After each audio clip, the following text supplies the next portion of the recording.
Welcome back, folks, the Zen Meathead podcast. As always, I am joined by my lovely wife, life partner, manager, whatever you want to call her. Here joining us today, we actually... Handler. Handler is a good word. Yeah, I'm the handler. We have our first returning guest, Lori Prutsman. Welcome back. Very excited. Yeah, Life Coach Lori. Exactly. So you were actually the first ever person interviewed in the new pod shed, the studio, as we call it. So we'll go ahead and link the original podcast so people can go back and check that out if they haven't heard it. And the way that this all started, we met through some friends, found out that you were a life coach. And as we tend to explore things that elevate humanity, life coaching was something I'd heard about, but didn't really know a whole lot about. So we had an initial conversation with you. We did that initial podcast where we did kind of a primer to all things life coaching. And at that time, all things life coaching. And I was very interested in it and happened to be in a transitionary time in my life where I had been working for a startup company, which has unfortunately gone the way of the dodo. And I was trying to make some life choices around what was going to be my next step. So it was a kind of a stressful time. And after meeting you and talking with you, I was interested. I was a little bit nervous about jumping into it. And Sarah, after the fact, was like, before you make any life decisions about where you're going next, would you please go and spend time with Lori? So that's what happened. And we did a 6-month session. So the hope today is we're going to talk about, kind of a little bit like what from start to finish, what I got out of it. Because it was pretty profound. Yes. And what I got out of it. Yeah, fair by enough. association. And I guess I did forget. We always start with a quote. And Lori brought me a lovely gift today that she saw and struck a chord. And it'll make more sense as we go on. But here it is. I took a walk in the woods and came out taller than the trees. David Thoreau. Henry David Thoreau. It does. Shame on me. Sorry, Hank. Hank Thoreau. So we're like this. How do we even quantify what happened? We did a 6-month. Yeah, so we did a 6-month session, one session. Somebody's like, holy shit. That's really a lot long. of commitment. It's a lot of coaching. All at once. We did a 6-month coaching program. So I offer to my clients and share with them that it's absolutely not a quick fix, which 100%. And it is work. It's not like talk therapy. No, it's not. There is a lot of talk, obviously, but there's a lot of questioning and inquiry and thought and practices and noticings. So we started out doing a 6-month coaching session. I typically do 6-month, 9-month, and 12-month sessions. And you said, let's jump in and do 6 months. Let's try 6. And it was perfect. So we do your intake session, which was 3 hours. And I remember you thinking, what the hell are we going to talk about for 3 hours? And we ran over and still have lots to talk about. Exactly. And that's what happens with most people. I've been noticing now sometimes it's even going 3.5. So yeah, we take breaks, of course, but it's really about, that's a way for me to just get to know you better. Right. And so for people that I don't know at all that find me through podcasts I've been on or through Googling me and Googling the word burnout coach, they find me, we have these intake sessions. And so talking about stuff that is, it's really kind of 4 domains of your life. So really it's about you and your observations of yourself and what you notice and how do you relate to your own thoughts, emotions, feelings, your identity with life and how you show up in life. Identity was a big piece of it. Yeah. Yes. And then the second part is we talk about health and wellness and body and behaviors with the body. And then we talk about culture and relationships. So how do you relate with others? How are you in relation with others around family or friends, childhood friends, relationships that you have now, relationships of the past, in work relationships and work settings. So diving in and asking you about all those kinds of things that we talked about as well. And if you remember, a lot of times you'll start describing something and then it brings up something else and then we get more juice. I call it juice. I love juiciness. There's so much juiciness in this coaching work. Did you know that is actually a gaming term as well? Oh, it is? I did not. I am not a gamer. The more bling that you have in a game, the more juiciness it has. So. It's also a steroid term. Juicing. Yeah, I don't like that. I'm not connotating. Not the same connotation. See, mine was better. Different kind of juicing here. We're talking about juiciness. But a lot of, I guess, I don't want to say just content for a coach because this is your life, but a lot of stuff for us to be able to work on, right? And then the fourth was about environment. So your environment at work, your environment around your home. How are you in your environment? How often are you in the woods with the trees, slowing down, taking in nature? Yeah. And what does that do for you when you do? Boy, howdy. It was such a struggle to, I don't know why I had such resistance to it initially, but yeah, the ability to tune out, to tune in.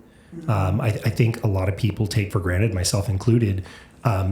You just get into your rhythm. Like, I got to do this. I got to do this. I got to do this. I got to make dinner. I got to take care of the kiddo. I got to clean the house. To the next, to the next, to the next. And you never take time to slow down and just like you said, connecting with your body. Like, how am I feeling? Like, am I stressed? Am I anxious? Am I, feeling on top of the world? And more often than not, when I started intentionally taking the time to, go take that walk in the woods, leave your phone in the truck, disappear out into nature, focus on your breath, focus on what's around you, getting that moment of presence, suddenly it's like a slap in the face with how disconnected you've been. You're just like, whoa, so much of this doesn't matter. Yeah. And I spend so much mental energy stressing about the stuff that brings no juiciness to my life, no value. It just creates more anxiety. Yeah.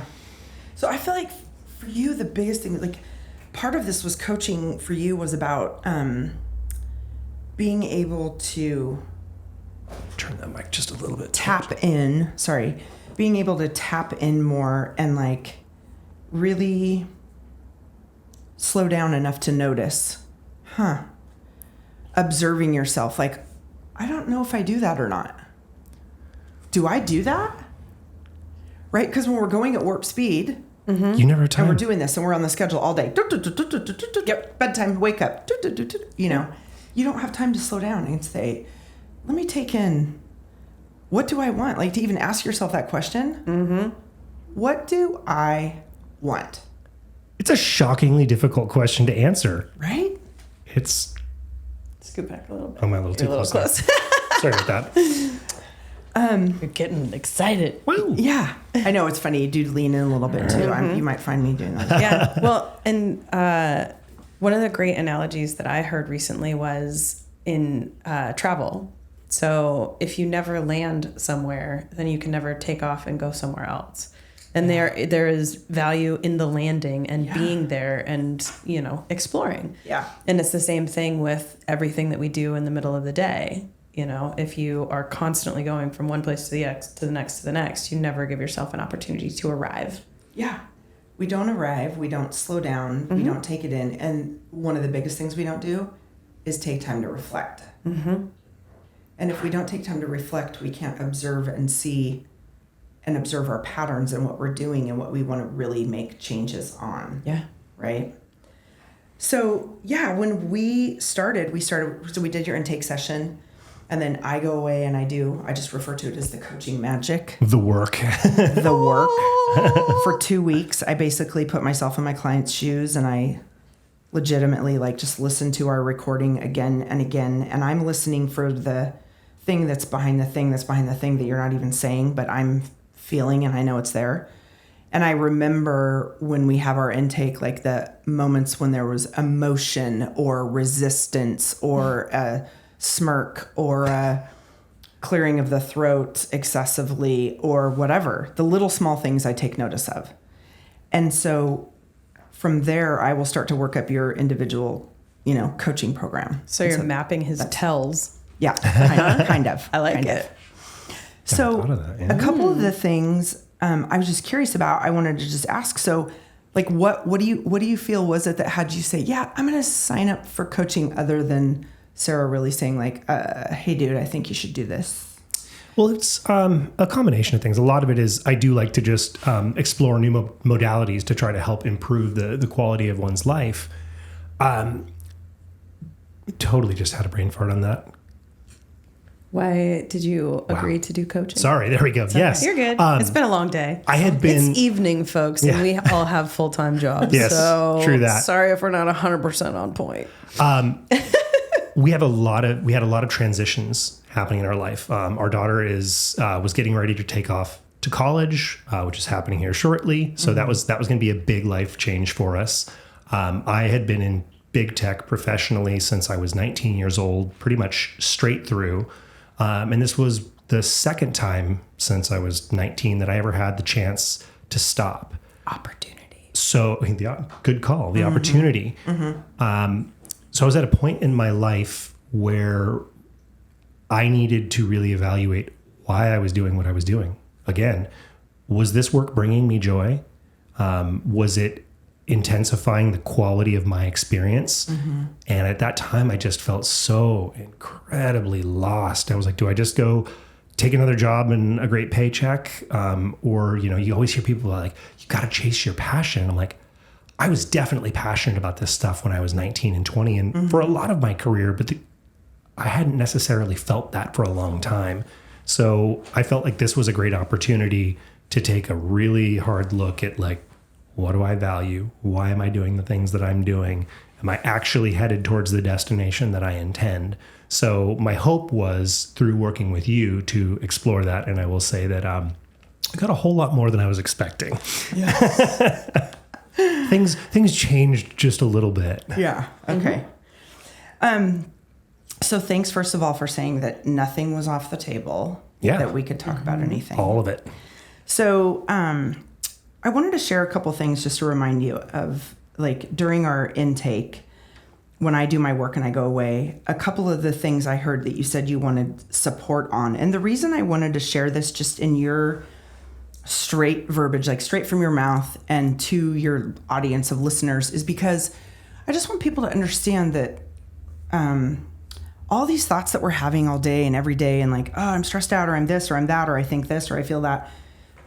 There's nothing wrong with wanting to go get support on that, whether it's like, oh, maybe I want to talk to a therapist, or, oh, maybe I want to try coaching, or maybe I want to do a different modality or take a course and learn more about something. Or, of course, I'm a coach, so I am all about self-improvement and self-development. Right. Weird. But I'm just saying that, if anybody resonates with any of these, it just makes it so it's like, we're kind of going to shed a light here on the real deal, what was coming in for you in the beginning, and then where you ended up and like what's up for you now and how it's changed. So here are some of the things you listed, and we'll kind of talk through some of these if they feel like they need to be talked through. But honing in on your natural state minus the noise around you. Yeah. Ooh, that was a big sigh. Yeah. There's a tell. Yeah. Right? What was that? What was that all about? Oh, it just, life is very noisy. And especially when the noise is mean.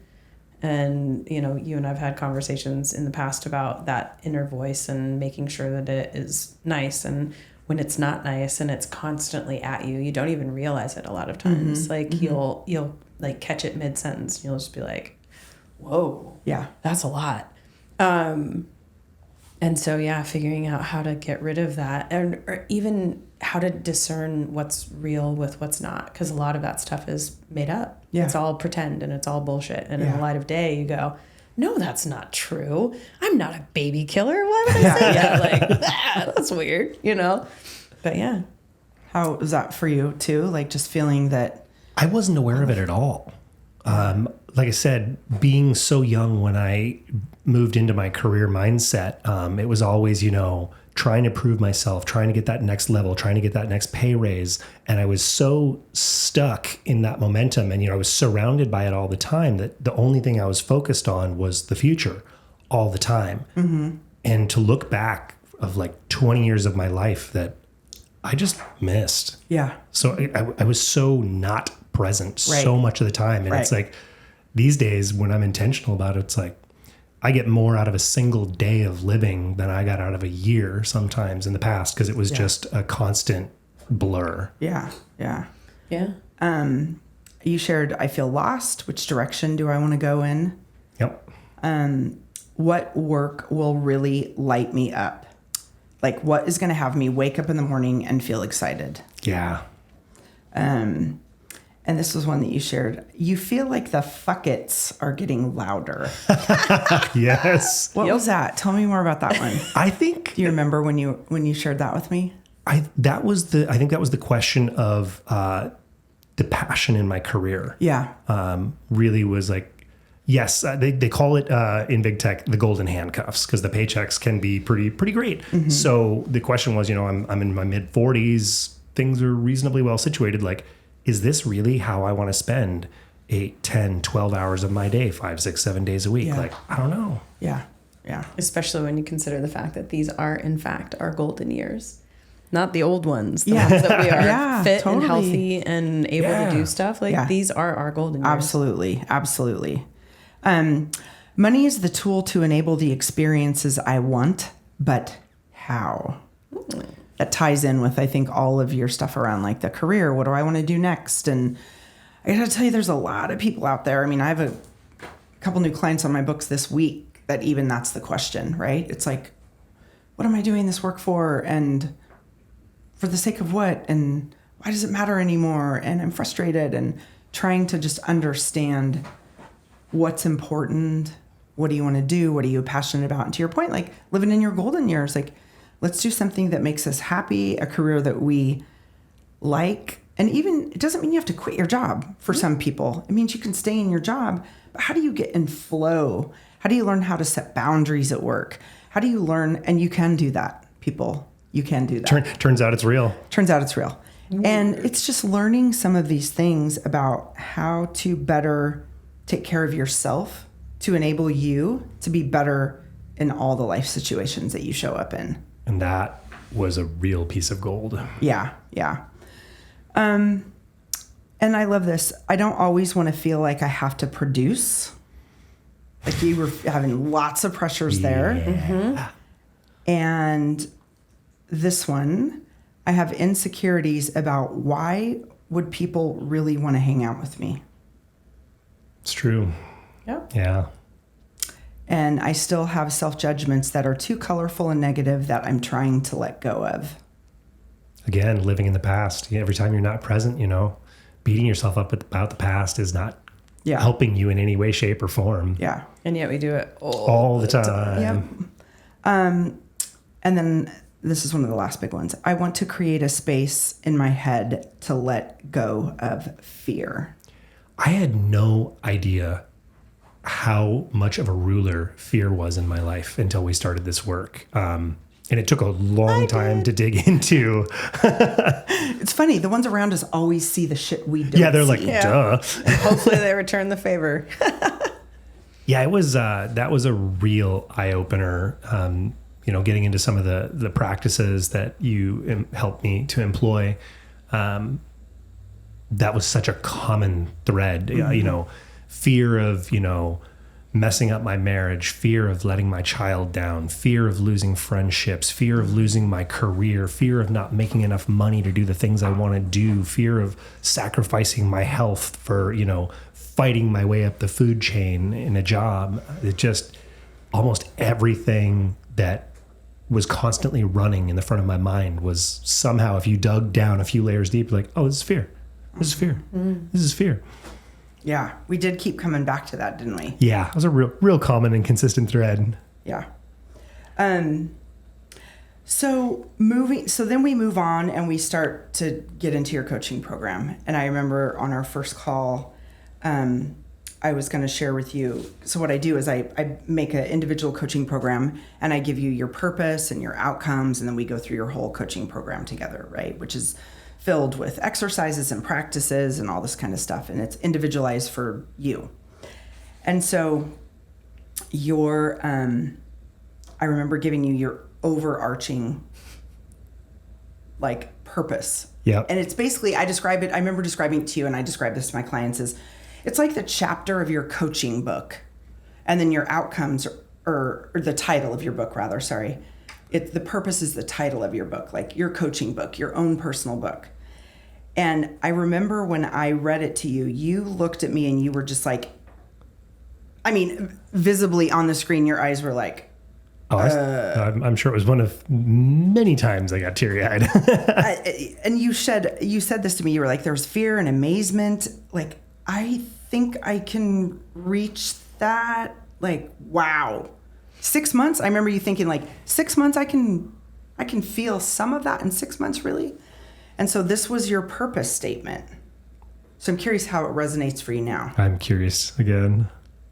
You cultivate a deep appreciation of stillness, trusting your inner voice as it speaks passion and fiery wisdom to guide your life journey. Damn. Whew, yeah. Whew. It's still like pretty much every time I read it or hear it, I'm just like, the old version of me, it was something beautiful that a friend would say to lift you up, and but like that's how I am, how I occur, or how I want to be. Like, sure, but that's not really realistic or possible. I think it was it seemed just too good to be true. I'm like, if you can give me that in 6 months, you tell me how big that check needs to be. Yeah, hey girl, money well spent. Yep. If we can make that happen, worth the price of admission. I mean, yes. You say that all the time. That if you were, how do you say it? If you were able to look forward and if you got a guarantee of something, in your life, if somebody, whatever, let's use weight loss as an example. If somebody came to you and you're morbidly obese and said, I can guarantee you a healthy 100-pound weight loss in 6 months, guaranteed. It's going to cost you $15,000. Who's not going to write that check? Like, you're going to give me my vitality back, my health back. You're guaranteeing it. Like, I couldn't even imagine that being possible. And it's very akin to this. Just like, we're going to get from here to there, or even prove to me that that's a possibility for me, let alone just some pipe dream. Yeah. Money well spent. Yeah. Good stuff. Yeah. And so when we came to the end of your coaching, the 6 month, and we did your last closing session, and when I asked you then also, hey, how do you feel about that purpose statement of your life? And you said it was overwhelming and alarming at first. It's emotional. But this is what you said that had me even tear up as your coach. I recognize my value. It's worth letting others see under the covers. Yeah. Yep. Kept people at arm's length for a long time. Yup. Because I was not interested in being vulnerable, because vulnerability was weakness, the way I was raised. And I don't mean that against my parents, but just in life, the patriarchy, whatever you want to call it, the way that, the way life. that, young women as well, but young men have a certain way in our society, vulnerability, weekness, crying, all these things, these are terrible, terrible things. You lock those things down and put them away. And it turns out, when you tap into those things and you address those things, like, what do you want to do today? Yeah. You're capable of anything. What do you think you got out of learning how to trust yourself and knowing that it's okay to be vulnerable? The depth of my relationships, and the ability to communicate effectively, like with my wife, with my child, with my close friends, as well as really recognizing that I'm everybody's best friend. I always have been. That's been a superpower of mine. But starting to recognize that some of those relationships maybe weren't great investments for me and where I want to take my own life. But again, vulnerability. It's hard and it's scary to sit somebody down and just be like, hey, I love you to death and you're on a different path, and that's totally cool. There's nothing wrong with the path that you're on, but it just doesn't align with where I want to go. So, I have very limited time in my life, and I have to invest it very intentionally because I want to maximize my experience. And it's funny to wake up at 40 something and just be having that realization and look back and be like, man, like I could have gotten these tidbits and tricks so much earlier in my life. The quality of the experience, the depth of the relationships, so many of the struggles I could have avoided. I'm going to be honest, I still struggle. The crying as a man thing is just, it's weird for me. I'm getting better at it, but it's. Would you consider the fact that you are light years ahead of a lot of people? Yeah. Oh, absolutely. So you say you're so far behind, you wish you had that, but you wouldn't be where you are without it. Fair point. So God bless the broken road, you know. I mean, there's just, that's one of the things it's funny because I feel like you talk about superpowers. I feel like for me, vulnerability is my superpower. It's really interesting. I remember you saying that to me once, and I kind of was just like, that sounds weak. Yeah, like how you. It sounded weak, but I'm like, I'm just kidding. You're gonna have to sell me on that one. Like, I'm listening, but yeah. There's just, I don't know. There's something so beautiful in it that I've learned over the years, and just my own personal journey and story, and burning out in corporate America, and then deciding to do this work, and being vulnerable and terrified to even take on coaching, and thinking nobody's gonna pay me. Nobody's gonna pay me. And being vulnerable with that and scared, and then still moving forward while recognizing that vulnerability and almost like it's okay. yeah, Right. And then what's even more powerful is when you can be this way. And I don't want to say role model for others, because it's not like intentionally that's what we're out there trying to do for people. But I'll tell you, when you can do that, and I have had so many people come up to me just in the past and said, God, thank you for sharing, and just like pouring your guts out right there and crying. And like, it helped me tap into my whatever. Yep. So I don't know. I'm just like, you humanize society. Yes. Mm-hmm. Keep considering that and being open and sharing. And as we all know, the queen of vulnerability, Brene Brown, has a million things to say about this. I highly suggest everybody to tap in. Yeah. And anything you can find, read, my favorite listen. thing is to go out on a walk by myself through the neighborhood and just listen to like Rising Strong or whatever.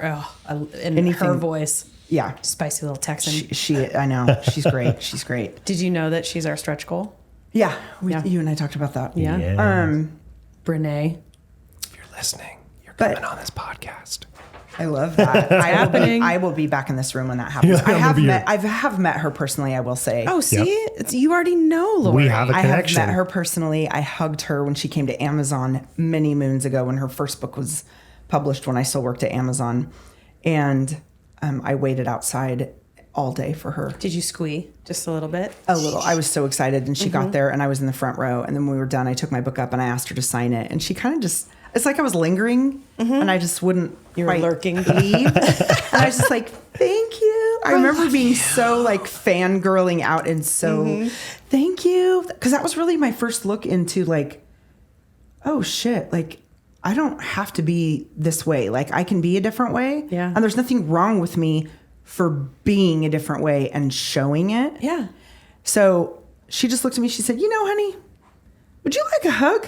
And I was like, yes, please. And I gave her, we just had this huge squeeze. And then I walked away and I was like, okay, my day, my month, my year, it's totally complete now. I feel so happy. See, I just need a Brene. So,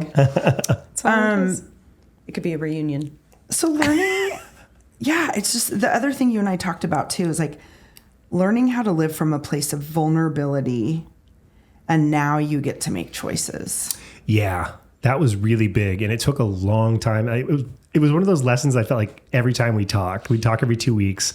And you'd be like, hey, what are you doing on this? Hey, what are you doing on this? And I'd start to bring up like, hey, I had this, this meltdown or something. And you're like, so let's talk about that in the scope of vulnerability. Like, and it was so uncomfortable. I was so resistant to it at first. Yeah, you were. But really starting to recognize when we did pick some of those, like when I'd bring an example to you of like, I was ashamed of the fact that I melted down on somebody. And the reality of it was, we go back to, and we can talk about that, the emotion wheel, which, holy crap, that's amazing. Yep. We definitely have to come back to that. But recognizing that my emotional palette most everything in the fear or negativity realm, I tended to meet with aggression, anger, bullheadedness. And when you'd corner me and you're like, hey, like start looking, you start from fear and start working your way out. Like, what are you actually feeling? To start to recognize it's like, I'm not mad at this person at all. And like, oftentimes I'm seeing a reflection of something about myself that I don't care for, that I want to evolve.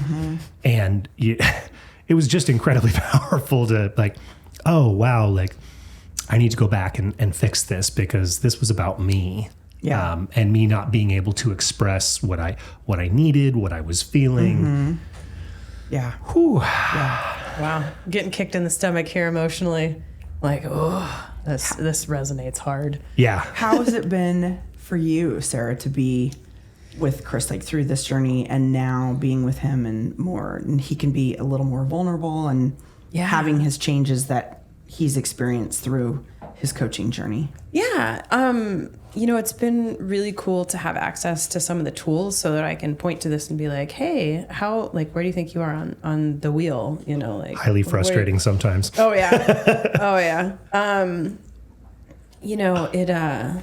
It's really short-circuited. We don't really argue a whole lot in general, but when we do, it has historically taken a day or two to kind of like get back into the groove and, whether or not we discuss what happened or what we talked about in more detail or not, there's still the shock waves that you feel.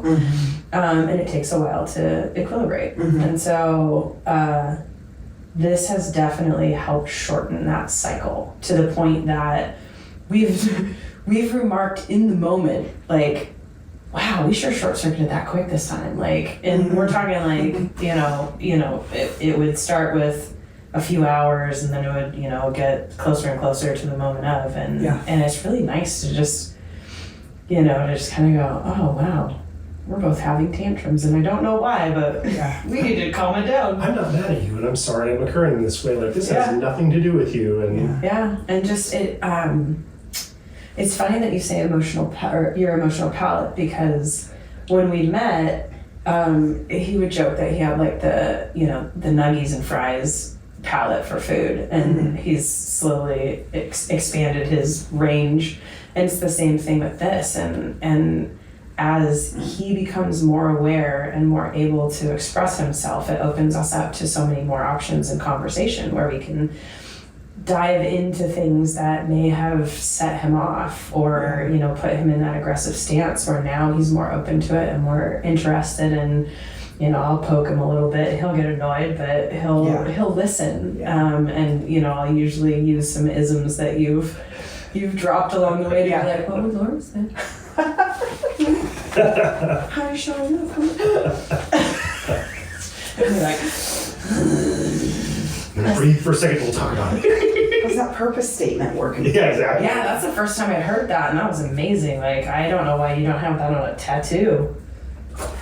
Well, space. Lots of space. No, I'm just kidding. So what do you feel like? I don't know. What do you feel like were maybe your top 2 to 3 takeaways as a result of coaching? Like, how have they influenced your day-to-day life? If you had to summarize.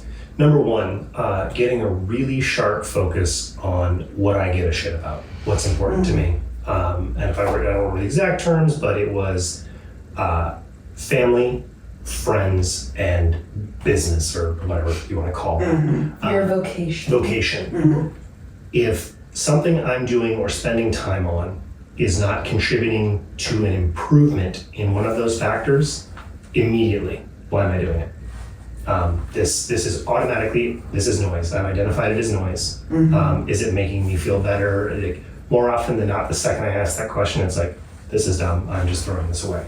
So I was able to clear up so much time in my schedule, as well as the fact, really start to recognize the decisions I'm making, the actions I'm taking, how they impact others, and move the needle of my own happiness forward. And from that, the more chill I am, the more happy I am, the more focused I am on what matters to me. Weird, I have so much more in the tank to offer people. When I was constantly under anxiety and stress from just checking tasks off my list, I never, like, I go back and look now, and it's like 70% of the stuff that I did and time I spent was pointless. You know, it was a detractor. So that was one of the big ones, was really getting a really solid focus on what was important to me and what I wanted to invest in. The next thing I would say, and I've always, I guess, known this about myself, but this really highlighted it, repetition and having a practice. I've lifted weights most of my life, not really intentionally for any reason other than just it felt good. But with these practices that you gave me, at first I recognized so much resistance and struggle to do these things. And it's ironic that just this morning, I'm back working in big tech again, and I've been getting shorter and more angry. Less present. And less present. Right? And I was like, sat there and I was like, okay, so I've been back at work, 5, 6, 7 weeks, something like that. And I've been trending back into my old ways and old habits. And all of a sudden I was like, hey, how many times a day or a week am I meditating?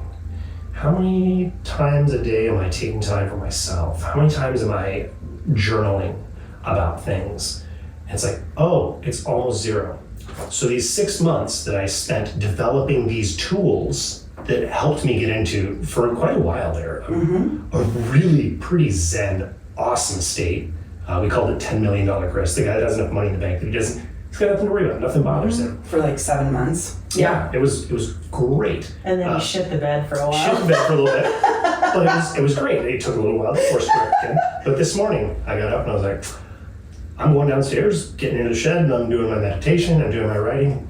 I had the best day at work I've had in a long time. I came home, I'm in a good mood, and quite frankly, a bunch of nonsense happened with work again today. But instead of coming home, that was the thing that really struck me while I was doing that meditation, was that I suddenly have 8 hours a day at least away from my family, which is one of my primary directives. So I've taken 8 hours away in exchange for a dollar figure. And on top of that, when I allow myself to get away from my practices, then all the crap, other people's energy comes home with me. And now I have to spend 2, 3, 4, 5 hours to get out of that mode. So now I've traded a small dollar figure for 13 hours a day, potentially, away from one of my prime directives. That's really makes you think. So yes, the importance of having practices that are really aimed at helping keep you focused. For me, like I said, yoga, meditation, lifting weights, writing, these things are great. Might be different for somebody else. But when I'm doing those things, it doesn't really matter what's going on in the world, because when I'm present, I choose my state. It's like, this person's losing their mind. Like, yeah, that's a bummer, that sucks, as opposed to getting sucked into it and getting angry about it. I'm like, what? This isn't even my energy. Or let me help take care of it. Or yes, the trauma nurse. How can I remove your pain? Yeah. And so it's so funny that you were able to, this is how I'm saying it, this is how I see Chris before and Chris after coaching, is that now you are able to recognize and reflect and go, okay, I'm going to stop for a second and say something here is not working. What is it? Let me check. Oh, I'm not doing any of my practices. I'm not doing my self-care. I'm probably not taking a moment to ask myself, what do I need? When you told me one of your top takeaways was like, I'm always going to put me first. So asking, what do I want? What do I need first? Like, how about if we start the morning with that? You wake up, it takes you not even 5 minutes. Yep. Right? And so I love that you're able to quickly, you just knew, because you started doing these practices in our time together and you recognized how important those were.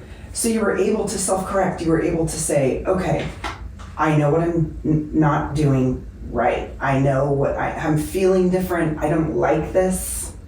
Okay, I can do something about this. I have tools. Then you go to choice. Yeah, you have tools, and now you get to go from a place of choice, and you get to move forward. And that's what you're doing. And it's almost instantaneous. You just redeploy those tools, and it's like, oh, there I am. Oh, anxiety's Exactly. And it's actually really funny because I'll look at him when he shows up.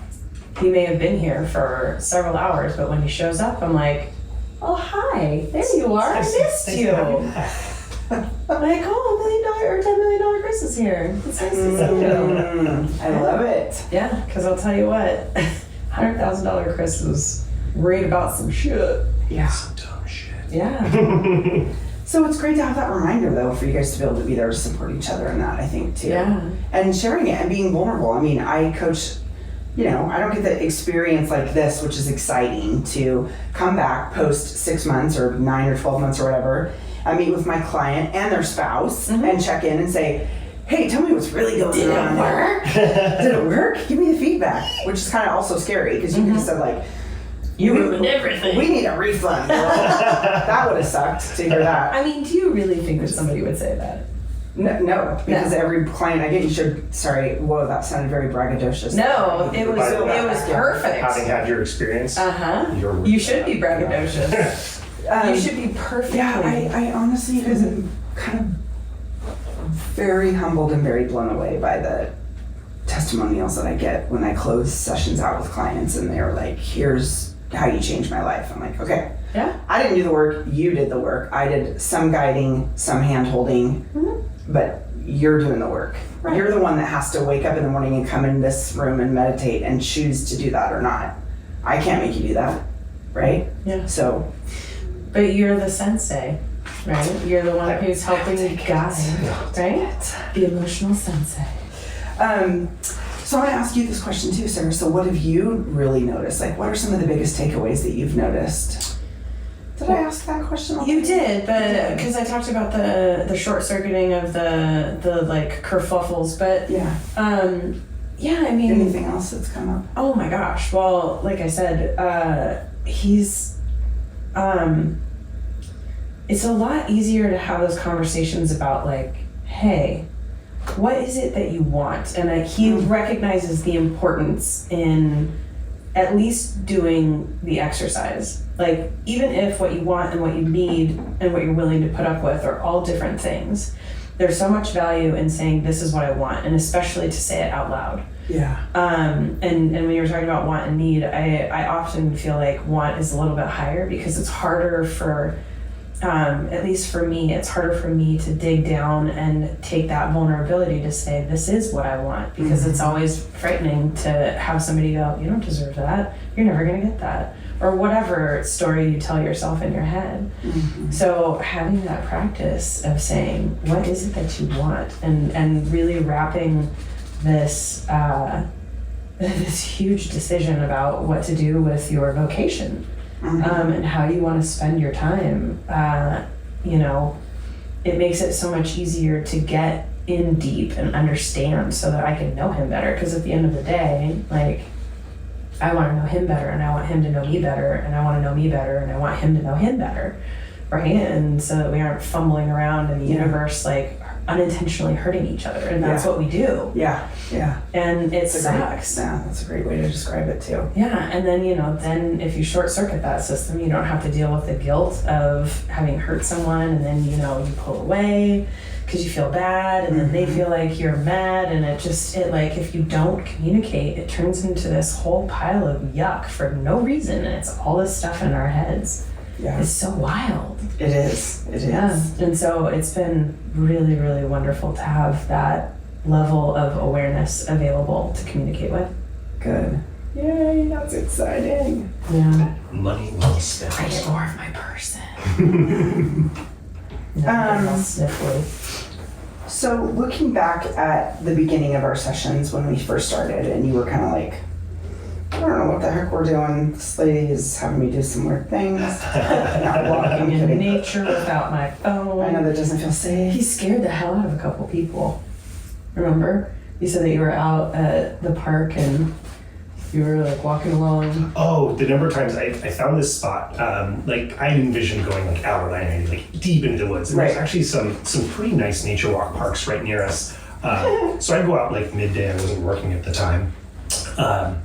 And I'd go out there and it's beautiful weather and whatnot. So I'm like running around in my tank top or walking around in my tank top, and I'm like around the corner, and here's two tiny little ladies, you know, and I come around the corner, and maybe I'm in the process of like thinking something out, and I'm looking angry or this or that, and I'm like an imposing character, and people like having like smile, like, hey, how you doing? Like, how's your day? Like, I'm here to have a nice walk too. Yeah, like, and they're kind of like, okay, yeah, you're gonna be alright. So what do you feel like were a couple of your big, like you were talking about, like some of your biggest takeaways, things that you expected, and then what did you not expect? Like you got some of the things you wanted. You were saying big takeaways you learned, like tools that you got. What were some of the things that you got that maybe you didn't expect to get? I mean, I should start by saying I had no idea what to expect. I mean, we had that initial conversation, and you know, I've heard lots of folks talk about life coaching, and you know, the quality that they got or the benefit they got out of it.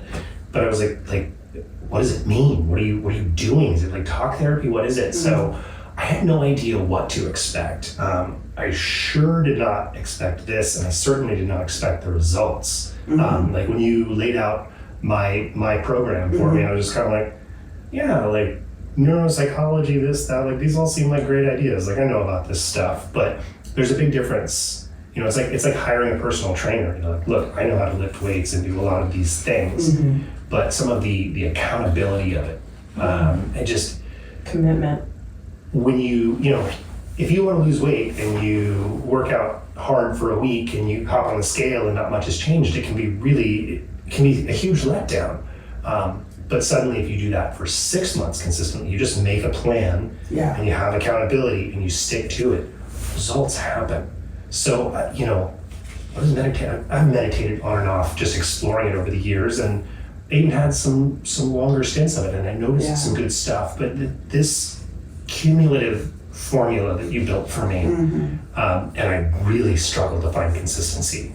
And man, did I fight with that. Yeah. But you know, as those habits started to develop, it was a complete shift of coming back to that term identity. I was a wounded people pleaser, you know, all this kind of stuff, and all of a sudden it's like, no, I know what I bring to the table, and I'm not being braggadocious about it. It's like, look, I have a lot of great qualities. I really care about people deeply. It's not an act.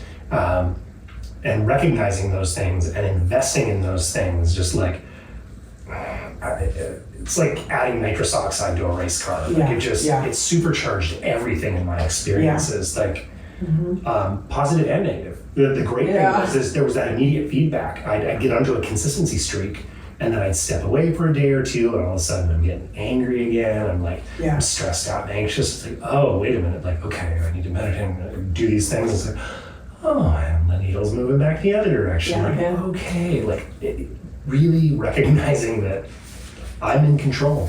I get to choose my state, and you know, whatever's going on in the world around you, how you choose to identify with it and perceive it in your head, your brain can't tell the difference between reality and non-reality. So how you talk to yourself, how you know, if you choose to focus on being happy and thankful and joyous versus choosing to focus on being angry and let down and put out, boy, that those are two very different life experiences. With the same set of the same set of inputs from the external world.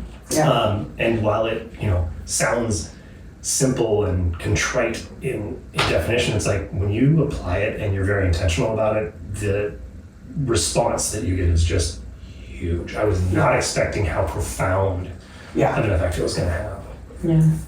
And I think the other thing too was, I remember that I gave you, just in terms of learning how, and this is something that is with most of my clients, this is a tool I give a lot of them, because not a lot of people are equipped to know how to describe what it is we're feeling. And what I mean by that is the emotion wheel. So this is a tool that's out there, people can Google it and find it, but I give my clients a copy of the emotion wheel because it helps you learn the language to describe how it is you're feeling, like what is your emotional state, right? And why that is important, because it helps you to better understand yourself and to be able to express yourself to those around you, your partner, who you love and adore, instead of just saying like, actually, I'm feeling just, you know, really sad.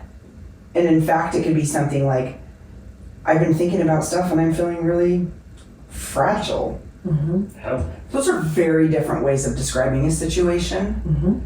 Most people, I mean, most of my clients, I swear to God, 9 out of 10. And this is if you were to take a poll with a lot of people. Like, tell me about your emotions. You know, people are like, oh, I'm happy, sad, mad, annoyed. 5 or 6, you get angry. tops. like, so I think this just helped to give you a better vocabulary and to get that, what's important is that mind-body connection, head-heart-body, right? Integral coaching. Like what we talk so much about is making sure that what I was trying to do with you is to get you out of your freaking head all the time. Break the cycle. And like, let's tap into the whole self. What do you feel? Like, what does that feel like? Now describe that. Tell me. That was really hard. That was a very weird, I've had very little experience with that. It was such a, like, when you'd stop, like, well, what are you feeling? Like, I'm feeling angry, I'm feeling this, I'm feeling that. Like, no. Your body, like, what do you, like, and then like, oh, like, I feel a lot of tension in my upper back, and like, my breath is high and short. And then, you know, going further and further down those paths and starting to recognize that if you can breathe, you know, breathe deeply and intentionally try to relax those muscles, like you can change, by changing the way you're breathing and experiencing the physicality of your body, you can literally change your emotional state to some extent. Oh, for sure. It's and it's funny because you're not alone. I mean, majority of the men that I coach are, you know, when I say, hey, you know, I do integral coaching, we're gonna talk about your head, heart, and your body, which means we will talk about your emotions and your feelings. And sometimes I get it like, huh? Yeah. What else do we get to talk about? I have this goal, I'm trying to accomplish this goal, or, you know.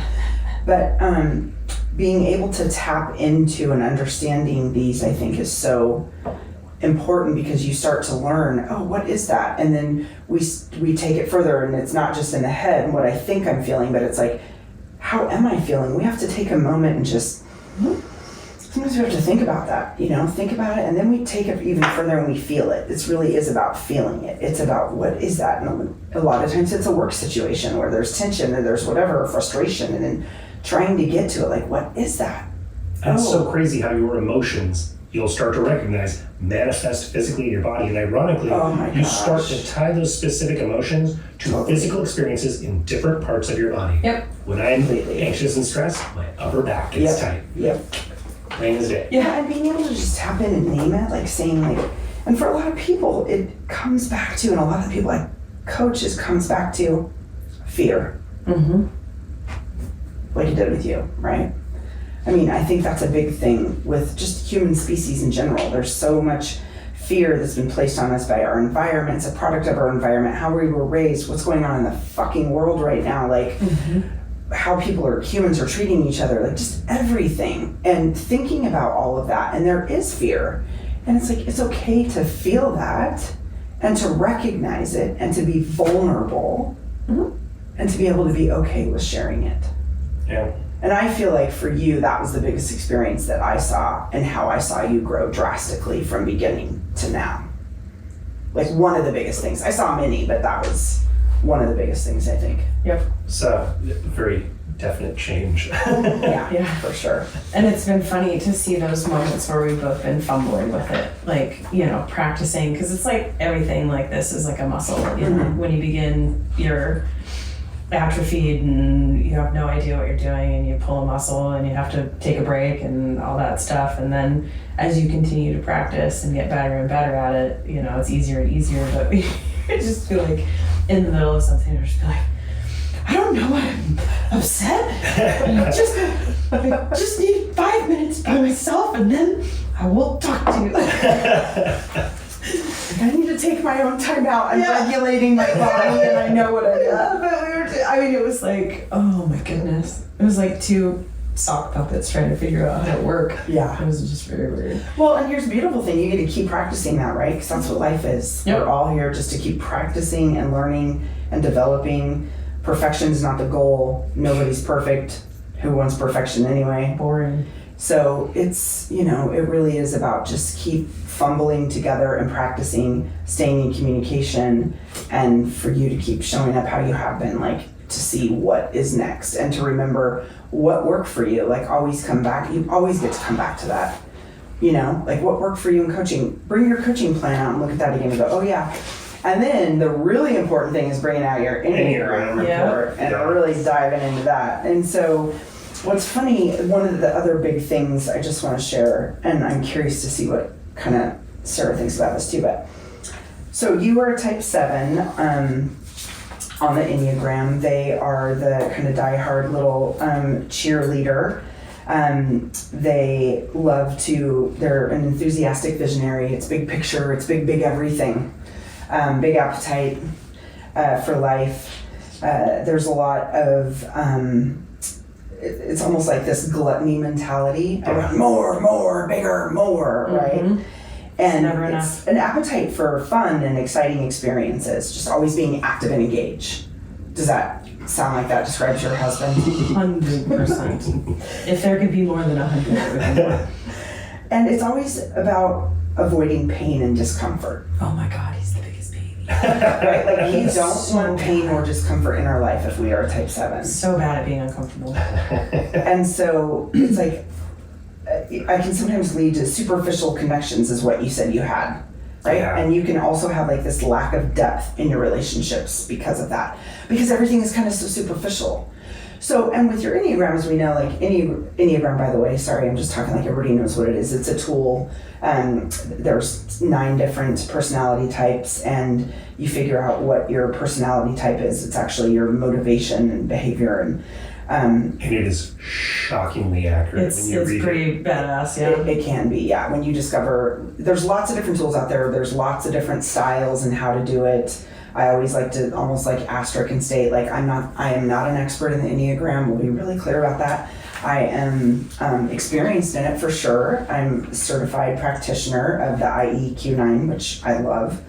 And that's what we used with you and got your report back. And this is how you came up as a type 7. There's other styles to determine what do you feel your type, like how do you most gravitate to one type, or do you feel like one type describes you the most? And for you were definitely, yep, hands down, that's me. I mean, I think you were 80% out of 100% you came in as like, yep, right in there.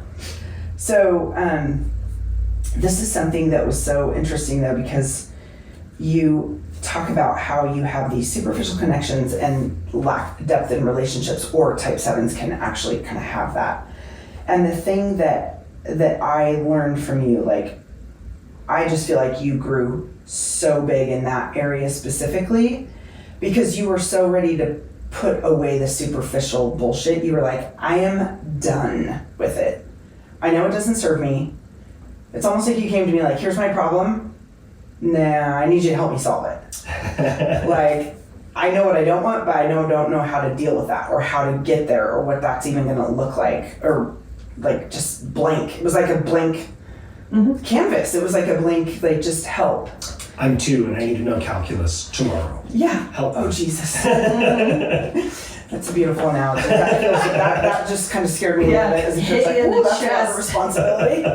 But we got there. I mean, I think we got there, right? And so I just feel like it's just been great work for you to be able to see you just grow and develop with, I mean, so many different things. You know, I honestly, one of the funny things is like, so something I have my clients do is at the end of each session, I give them 24 hours. They need to send me back their notes, basically, like, what'd you get out of session? What are you going to work on for the next 2 weeks between our sessions? So I have a huge accountability factor with my clients. Now, whether they do that or don't is up to them. Oftentimes you didn't send me that 24-hour within 24 hours. And I just thought, okay, it is what it is. I let it go, right? 95% of me let it go.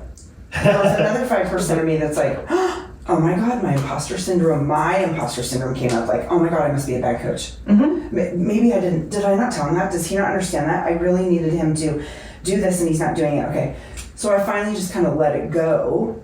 But I remember thinking, I really hope he's getting stuff out of this coaching. I really hope that it's working for him, because sometimes I just don't know. Like, Right, because I'm not with you in the in-between times. Yeah. And oftentimes I've gotten some of those write-ups. I have one client, man, after every session, I get an entire page, a full page filled.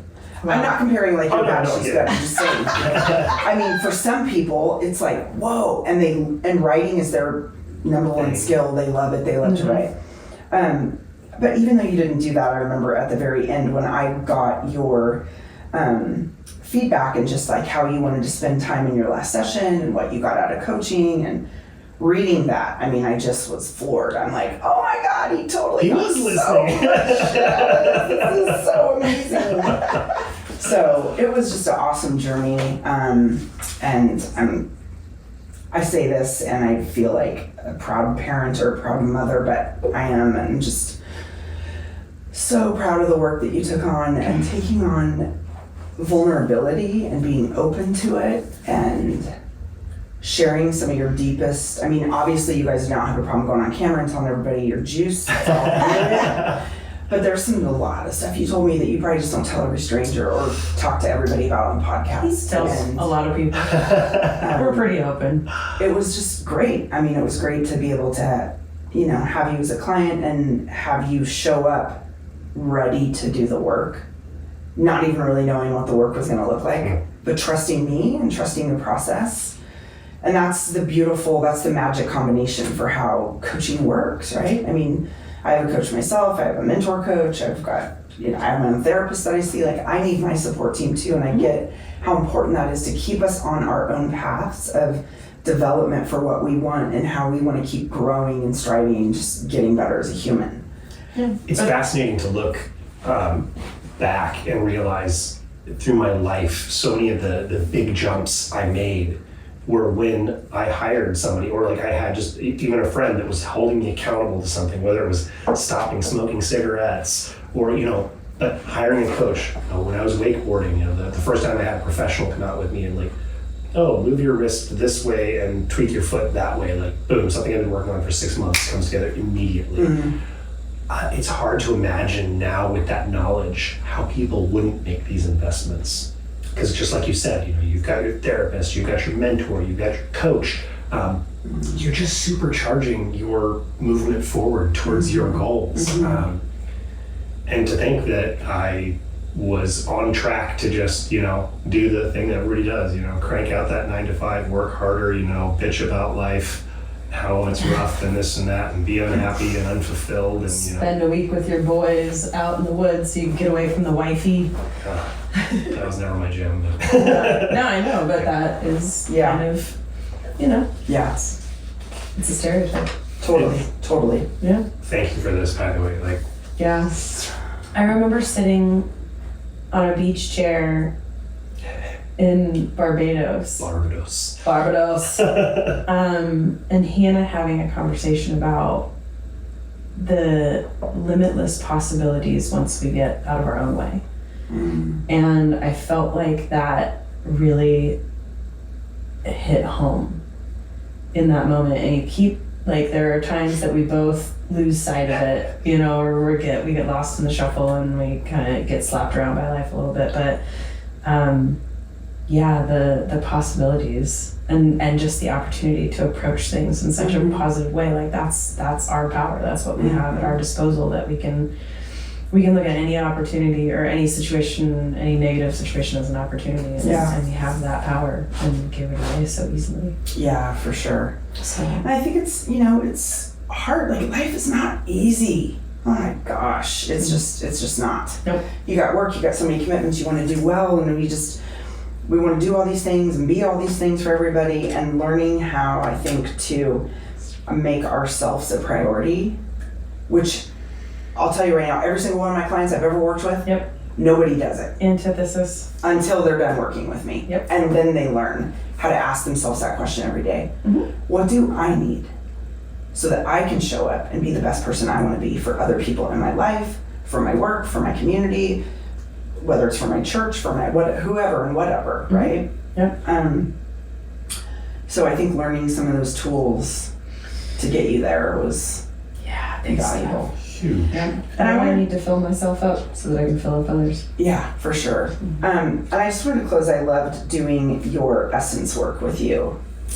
Yeah. Have you not heard about the essence work? I don't think so. I thought I'd shown it to you. Maybe. Okay. There's been a lot of stuff. So the essence work, I do this with my clients, and it's at the very end when we're done doing our work.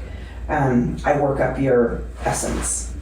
Do you have it here? And so, I have yours. Oh, yeah. And so Chris got the pleasure, so I'll explain to you what it is. So Chris got the pleasure of reaching out. He reached out to you and asked you these questions. Oh, yes. Okay. Hi, I'm working with a coach, and I'm working on a self-evaluation exercise. Do you have a couple minutes to answer a question? And then, of course, they say, yes, I'd love to. And the question is, what shows up when I do? What qualities do I bring into a room? Mm-hmm. And many of my clients are like, I'm so uncomfortable. Can I just email everybody? Can I just text No. Part of the work is having to ask somebody this question and sit and be with everything they're sharing with you. Oh, you didn't tell me that I had to do it in person. Well, those were the instructions. Some of them were done in person. Some of them were done in person. No, I've sent it in text. Well, yeah, I posed the question to you. Yes, not trying to get any. I didn't sit there and He record it. asked me and... Anyway. So you listen to the answer. There's no dialogue. There's no like, I love that. Oh, thanks for telling me. And you just listen. And then when they're done, you say, thank you. Is there anything else? So I learned this from a coach who taught this to me many, many moons ago when I used to work in the factory at Amazon. It wasn't the factory, I'm just kidding. But when I worked at Amazon. The salt mines. And so this was a really big thing. And Chris sent me so much information. It took me a while to work this one up. But what came out of it through everything that everybody shared, all the different crazy sentences and phrases, and I just loved it because I always feel like, for me, it's a little selfish too because I get to know my client even more. And what we came up with for you is genuine, humble, caring, inclusive, kind-hearted, and passionate. Yeah. It's hard to, with comparing that to how I viewed myself for so long, it was like very, very humbling to, yeah. Ooh. What's that about right there? I spent so much time having such a negative opinion of myself that, I don't know, 8, 10, 12 people, I just like to cry on myself. 8, 10, 12 people, however many it was that I was expecting to hear predominantly positive stuff. Like, I make a point of trying to be a positive light in people's lives. But there's something about your friends and acquaintances, like, sharing their genuine experience of how you occur to them, because you never have their experience. So it's just very humbling. It's nice to hear, it is, but it's like sometimes you're just like, wow, like that sounds awesome. Like there's almost that voice in the back of my head like, man, I wish I could be that guy. Like, oh shit, those are people referring to me. Like, that is you. Huh. Yeah. That is you. Yeah. Yeah. I don't know. It's I don't know how to say it other than just it's heartwarming. It's a happy cry. It's not it's not a shame thing. Yeah. No. I know, but when I see a cry, man, I got to dig right in there. What are you feeling? What's that about? It's powerful stuff. Good. So. Well, thank you so much for allowing me all the time to spend with you and coach you and just let you explore and learn and develop, and it's just been awesome to witness. And thanks for referring me to another new client that I have that we're doing a smaller segment, just the Enneagram work, but so I want to close. I have just a little appreciation for you. As you know, I'm wildly passionate about poetry, which is crazy. I go from hardcore type A personality, burnout, stress bucket, to now I love poetry. Oh, I love poetry. So this is out of a book, To Bless the Space Between Us. This is from one of my favorite people, John O'Donohue, who is unfortunately passed, but his work lives on. He's phenomenal. So this is for you, and it's called For Celebration, because I feel like that's what's happening right now, right? We're post 6 months of coaching, and you're living in this new life space. State of being. Now is the time to free the heart. Let all intentions and worries stop. Free the joy inside the self. Awaken to the wonder of your life. Open your eyes and see the friends whose hearts recognize your whose hearts recognize your face as kin. Those whose kindness, watchful and near, encourages you to live everything here. See the gifts the years have given, things your effort could never earn, the health to enjoy who you want to be, and the mind to mirror mystery. I love that. Whew. Yeah. Thank you. You're welcome, friend. I'm, yeah. We need to make sure to let people know how to get a hold of you, because I'm more than happy to share my experiences with folks and give you the highest recommendations of like, trust me, spend the money. Okay. Like, I'll pay for you if you're not happy at the end. Like, I love it. The easiest way is just to reach me on my website, which is LoriPrutsman.com, LoriPrutsman.com. And it'll be in the info for the podcast. But Or as Chris's dad would say, L, lowercase, lowercase r, lowercase I. this isn't case sensitive. Stop it. Well, thank you again. I will send out more information. We'll get all the good stuff for people to get in touch with you. And I suspect we will be doing more work together in the future. So. Perfect. Yeah, I'll keep you posted. I'm doing some new stuff with the Enneagram. I might even have a couples thing coming out. Yes, please. I already do the couples Enneagram work together, and now I might. I feel like as soon as I say it out loud, that I'm making that intention come true. Start doing a couples weekend based on the Enneagram. Yes. Oh my goodness. Sign us up. So we'll see. Well, I mean, we are about to be empty nesters, so, got some free time to explore. All right. So Cool. As always, folks, stay elevated and make sure to reach out to Lori for all of your life needs. You can find me on Google too. Just Burnout Coach, Instagram, anywhere. Bing, Google. Thank you. Bye. Sorry, I forgot where to. you're all good.